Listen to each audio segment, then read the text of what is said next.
For foreigners who bind themselves to the Lord, they go hold fast my covenant. Verse 7. These I will bring to my holy mountain. Now this is a fascinating twist. Keep that. If you're holding a hard copy and there's anything to underline holy mountain.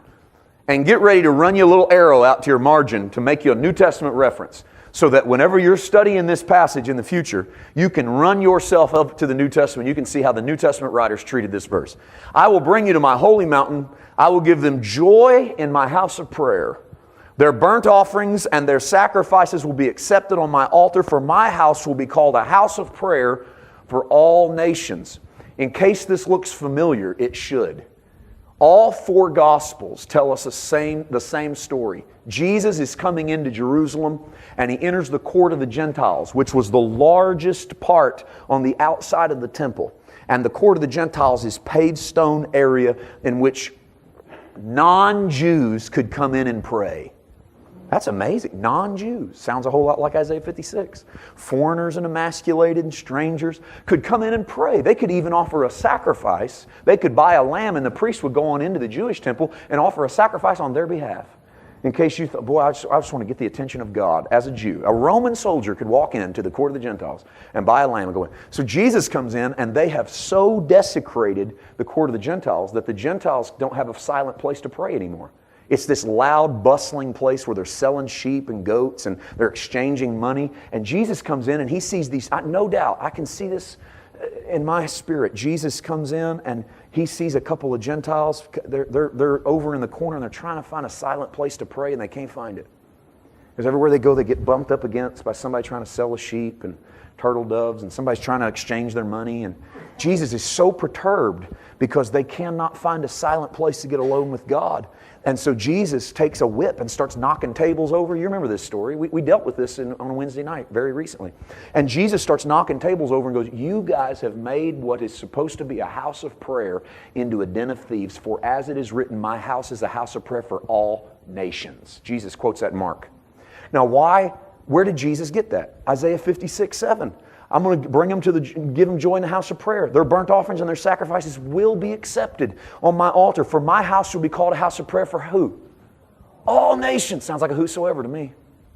So what God's intent was to bust out and to say, no, what I really want to do, I only hem you in for a season.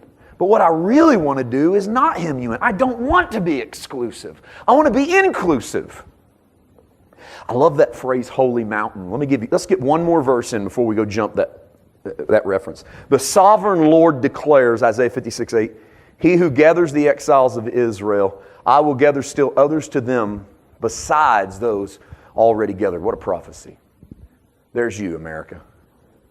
I will gather those besides those that's already been gathered already. So I'm always going to be in gather mode. I'm going to bring them in. Now, God said, I'm going to bring them into my holy mountain. God just made a comparison. Let's see that comparison. Exclusive versus inclusive. Or, let's change our title. The mountain of fear versus the mountain of joy. What did God just say? I'm going to bring them into my holy mountain and they're going to have joy. Okay? I'm going to bring them into a holy mountain where they have joy. Which tells me that there is a mountain in the spiritual horizon, not a physical place in a map, geography. You can go get happy when you climb it. But there is a spiritual mountain where God declares joy to everybody that's on it. So part of what we're doing as New Covenant creations is figuring out what mountain to live on. Because there's safety on the mountain. That's why in some ancient cultures they'd live on the mountain. They were less susceptible to attack.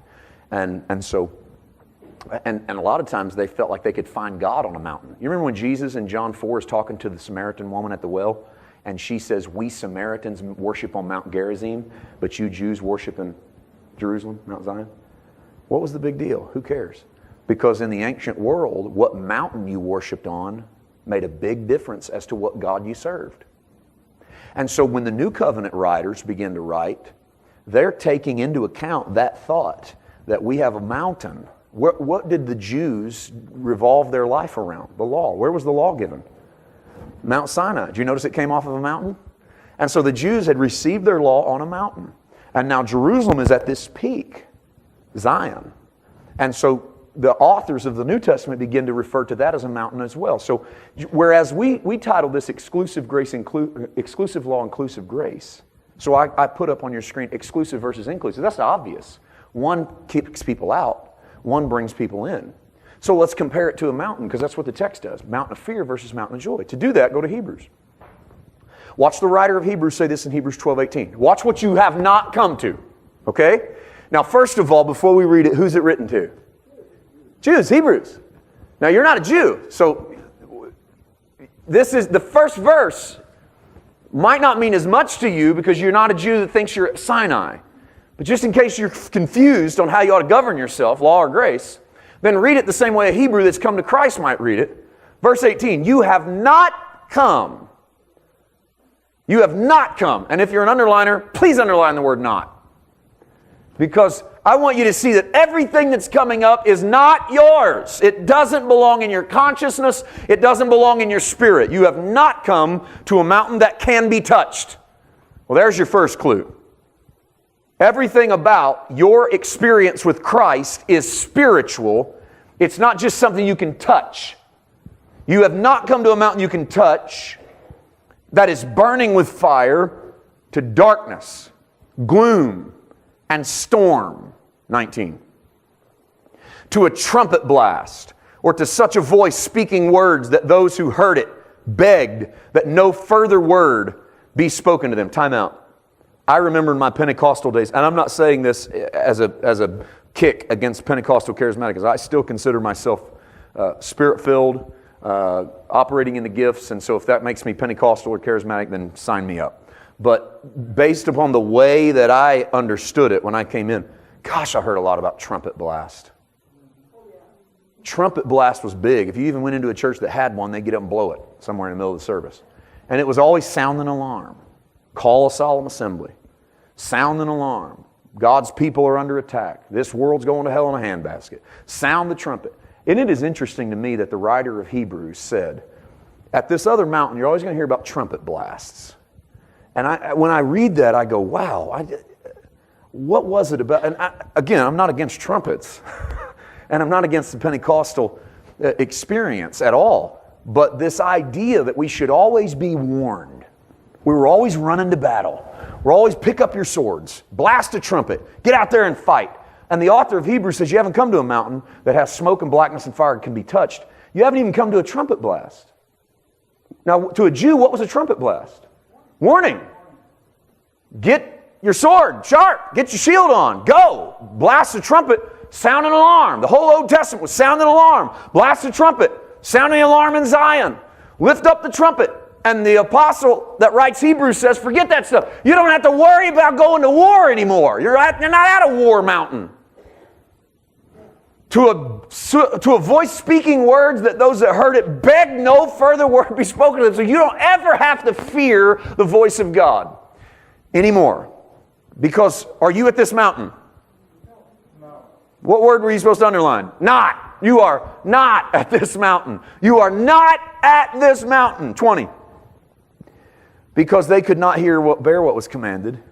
If even an animal touches the mountain, it must be stoned to death. You cannot approach God at this mountain. You cannot approach God. Not even an animal can touch this mountain. 21. The sight was so terrifying that Moses said, I am trembling with fear. Now this is a transition. We're about to head into a transition. The author has taken the Jew to their hero. Who's the Jewish hero? Moses, receiver of the law. So the writer closes with their hero and says, your hero was so scared when he was at this mountain that he feared and trembled. And yet you think that you can live there. He wanted off of it as fast as he got on it. And yet you keep celebrating it as the standard of God's righteousness. You have not come to this mountain. Where are you? 22. But you have come. Please underline, have come. You are not going. You are not praying to arrive. You have come to Mount Zion, to the city of the living God, to the heavenly Jerusalem. You have come to thousands upon thousands of angels in joyful assembly. Time out. Isaiah 56 said this, to the stranger and the foreigner who has joined himself to God, who keeps covenant, who honors the Sabbath, who loves the Lord, he shall come to my holy mountain full of joy.